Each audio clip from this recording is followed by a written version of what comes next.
हमारा चिंतन गीता अध्याय 8 श्लोक 5 पर चल रहा है।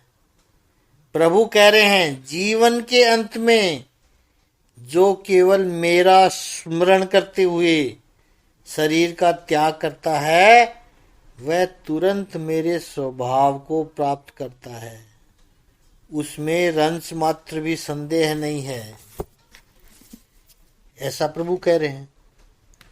और बहुत कम लोग मृत्यु की घटना को स्वीकार कर सकते हैं। वे लोग, जो व्यक्ति जा रहा है अपनी अंतिम यात्रा पर, उस व्यक्ति को पॉजिटिवली मृत्यु के लिए तैयार किया जाए। यात्रा पे जाना है, उसको समझाया जाए, मैं अपना बैग तैयार कर लूं, अच्छे अच्छे कपड़े डाल लूं उसमें। वो जो एक पॉजिटिवली हेल्दीली समझदारी से करते हैं, नित्यात्म भी ऐसी तैयारी हम अपने लिए करें और अपने स्वजनों के लिए मृत्यु के समय क्यों नहीं कर सकते हैं। इस तथ्य को इस वास्तविकता को स्वीकार क्यों नहीं कर सकते हैं। क्यों हम अंतिम क्षण तक एक भ्रम में रहते हैं, कहते रहते हैं नहीं नहीं कुछ नहीं होगा, आपको आप ठीक हो जाओगे। मृत्यु को स्वीकार करना यह बहुत बड़ी बात है। उसके लिए मन की एक योग्यता होनी चाहिए। मृत्यु को मंगलमय बनाए, छटपटाहट न बनाए, उसको भ्रम का, झूठ का वातावरण न रखे।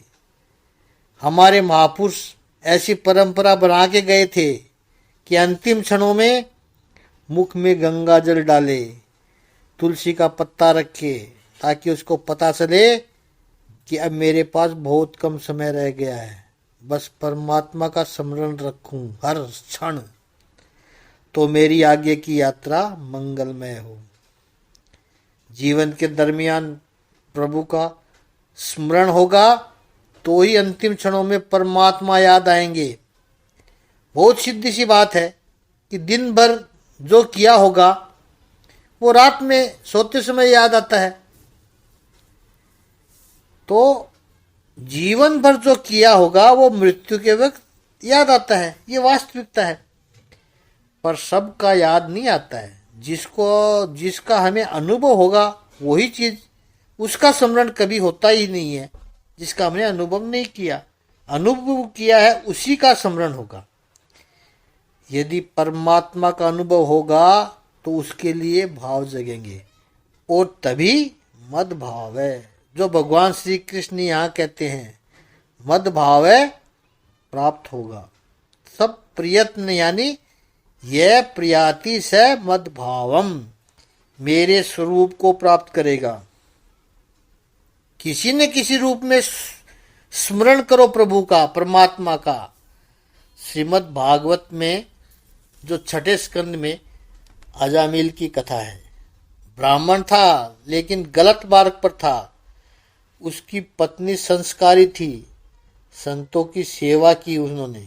घर पर आए संत, उन्होंने देखा कि अजामिल ये व्यक्ति गलत मार्ग पर है, उसका कल्याण कैसे हो। संत थे, जब घर पे आए हैं तो कुछ अच्छा ही करके जाएंगे। सीधे रूप से कहेंगे भगवान का स्मरण करो, तो कहेगा तू कौन होते हो मुझे कहने वाले, मैं जानता हूं क्या करना चाहिए मुझे। पत्नी गर्भवती थी। संतों ने कहा उसको पुत्र का जन्म होगा, उसका नाम नारायण रखना। पुत्र को बुलाते समय नारायण नारायण पुकारता रहा, वो प्रभु का स्मरण होता रहा। अब ये कोई श्रेष्ठ स्मरण नहीं है, यह बात भी ध्यान रखनी है। और कई लोग इसका विरोध भी करते हैं। ऐसे पुत्र का नाम लिया है तो भगवान को पता नहीं कि है क्या, कि ये तो अपने पुत्र को बुला रहा है, मुझे कहां बुला रहा है। भागवत में इसका उत्तर है। नारायण नाम पुत्र का तो बाद में पड़ा, वस्तुतः नारायण नाम किसका है, पुत्र का नाम क्यों रखा। क्योंकि वो नारायण भगवान का नाम है। पुत्र का नाम दुर्योधन क्यों नहीं रखा, रावण क्यों नहीं रखा? कुछ कैरेक्टर इतने बदनाम हो गए हैं कि उनका नाम दोबारा किसी ने रखा ही नहीं। कहने का आशय, नारायण नाम क्यों रखा? वो भगवान का नाम है, इसलिए नारायण नाम रखा। हाँ, उत्तम स्मरण नहीं है वो, हम मानते हैं ये, लेकिन स्मरण तो है, प्रभु का स्मरण तो कर रहा है। ऐसा करते रहो तो कभी नारायण याद आएगा। तुलसीदास ने एक दोहा लिखा, माला तो करमाई फिरे, जीभ फिरे मुख माई, मनवा तो चौदिस फिरे, ये तो सुमरन नाई। ऐसा कहा, माला हाथ में घूमती रहे, जीभ मुख में घूमती रहे, और इन मन जो है वो चारों तरफ घूमता रहे। तो कई लोग कहते हैं ऐसा कोई स्मरण होता है? ये तो स्मरण नहीं है, ऐसा मत को। हाँ, ये उत्तम सुमिरन नहीं है, उत्तम सुमिरन नहीं कह सकते इसको, लेकिन सुमिरन तो है। वो इतना तो कर रहा है, उसको भी तुम काट दोगे तो वो तो यही कहेगा, ऐसे भी मुझको तो छोड़ना था, आपने बताया तो छोड़ देंगे, पहले से ही जबरदस्ती कर रहा था मैं तो। भले ही मनवा चौदिस फिरे, वो कर तो रहा है सुमिरन, उसे करने दो। और वो अभ्यास करने से धीरे धीरे उसका मनवा 14 फिरने से फिर 3 दिश फिरेगा, फिर 2 दिश फिरेगा, फिर एक जगह लग जाएगा। उत्तम सुमिरन नहीं है, लेकिन सुमिरन तो है। नारायण का उच्चारण करने से अजामिल को अंतिम समय में नारायण याद आए, तो आए तो थे। कथा आप पूरी जानते हैं, इसलिए हम भागवत की कथा में नहीं जा रहे हैं। नारायण याद आए, विष्णु दूत आए, विष्णु यमराज के दूतों से उसको छुटाया। उसके बाद में सुनने में आया कि यमराज 10 साल जिया है और फिर भगवान को प्राप्त किया उसने। रामानुजाचार्य जी कहते हैं कि जिस विषय का आपने कभी चिंतन नहीं किया होगा तो वो याद नहीं आएगा। कई बार मिसअंडरस्टैंडिंग भी हो जाती है। कोई कहता है भगवान के क्या कहा है, भगवान ने क्या कहा है श्लोक में, अंत काले च मामेव, अंत समय में मेरा स्मरण करो। तो देखेंगे 70-80 साल के हो जाएंगे, तब करेंगे अंत समय में स्मरण। और हम नहीं कर पाएंगे, इससे पहले चल बसे तो हमारी अर्थी उठाने वाला है, वो तो राम राम सत कहेगा, सुमरण करेगा ही। किसी कवि ने बहुत सुंदर कहा है कि मृत्यु के समय जीवन का सार समझ में आता है कि जीवन भर जिसने भगवान का नाम नहीं लिया था उसको भी ले जाते वक्त लोग भगवान का नाम लेते हैं। राम राम सत्य है। इसलिए प्रभु ने अंतकाले ही नहीं कहा,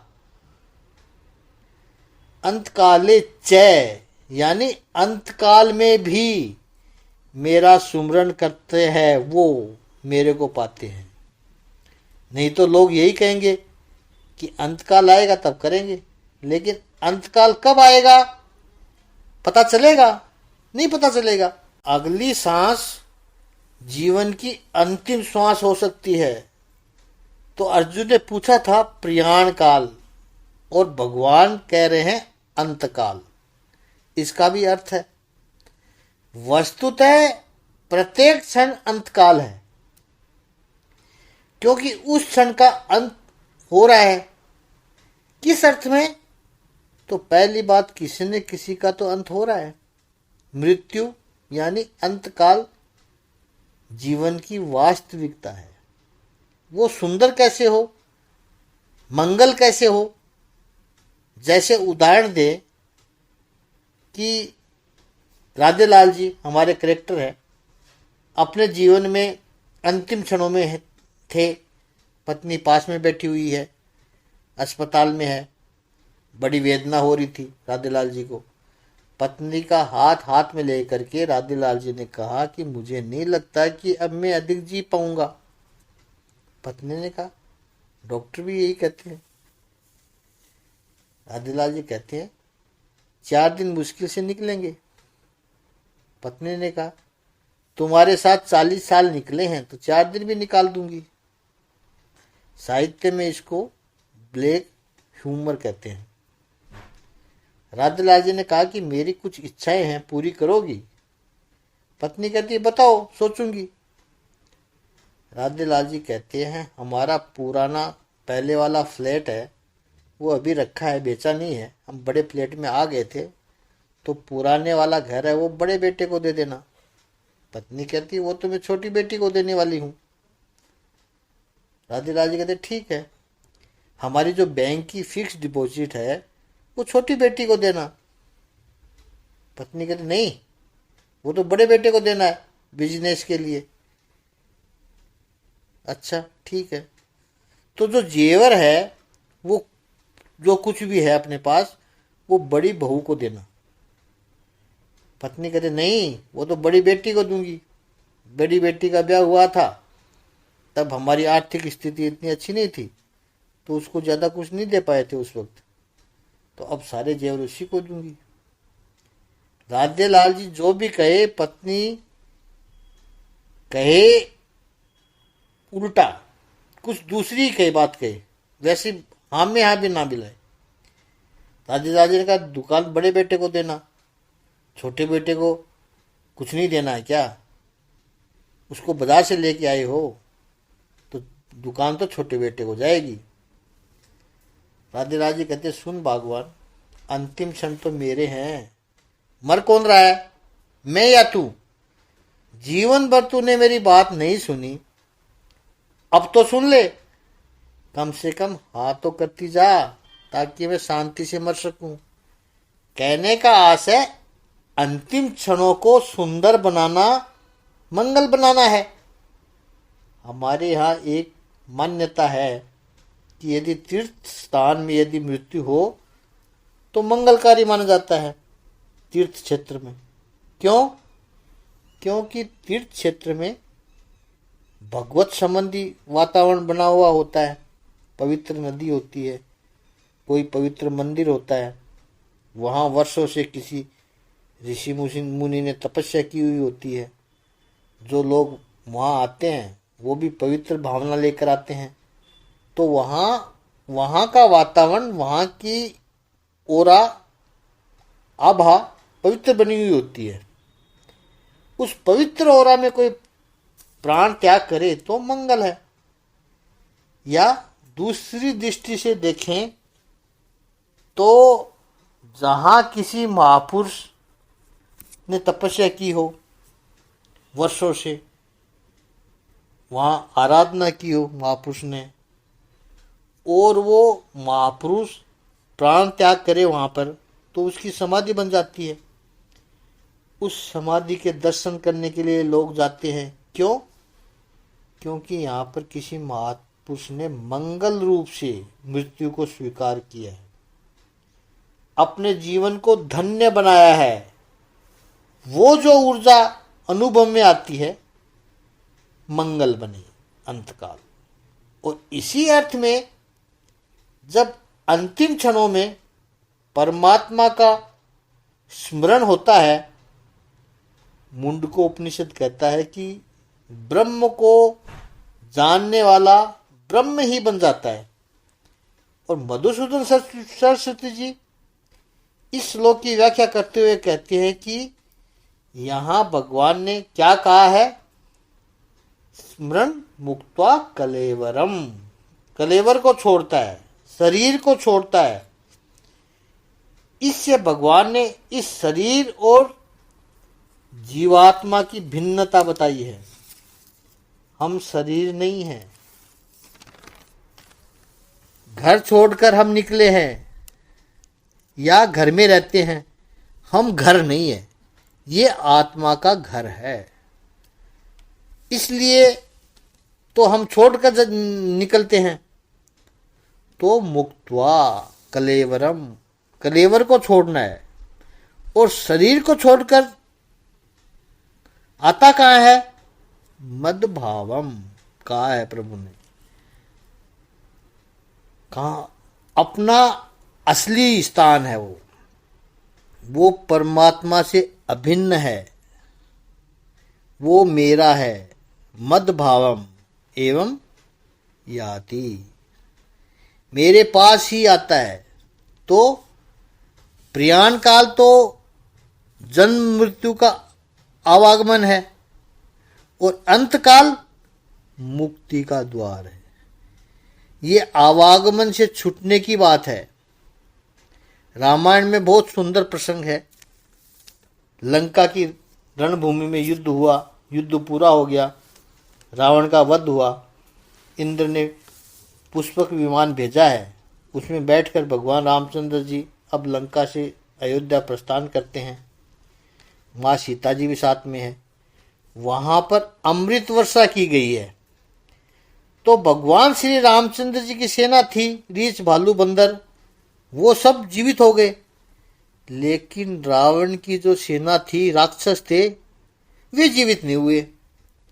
प्रश्न उठा, अमृत भी भेदभाव करता है? अमृत तो अमृत है, तो जिस पर भी गिरेगा वो जीवित हो जाना चाहिए। जीवित ही नहीं, अमृतत्व उसे मिल जाना चाहिए। तो राक्षसों पर क्यों असर नहीं हुआ? तो इसका यही कारण था कि वानर भालुओं की जब मृत्यु हुई तो उस वक्त वो रावण को और अन्य राक्षसों को देखकर मृत्यु हुई उनकी, इसलिए उनकी सदगति नहीं हुई। तो अब जब अमृत जल गिरा तो पुनः वो जीवित हो गए। लेकिन ये राक्षस भले थे, रावण की सेना वाले, उनकी मृत्यु हुई तो सन्मुख भगवान श्री रामचंद्र जी को देख रहे थे, उन्हीं का दर्शन करते करते उनकी मृत्यु हुई तो मुक्ति मिल गई। अब जिसको मुक्ति मिल गई वो तो भगवान के धाम पहुंच गए। मद्भावम यति, उसको अमृत का क्या करना है? अब श्री राम जी का दर्शन करते हुए उन्होंने देह त्याग किया तो प्रभु का ही धाम मिला। यही तो रहस्य है जीवन का। आज इतना ही चिंतन करेंगे, आगे का चिंतन कल करेंगे। ओम श्री सच्चिदानंद भगवान की जय। ओम श्री आनंद गंध भगवान की जय।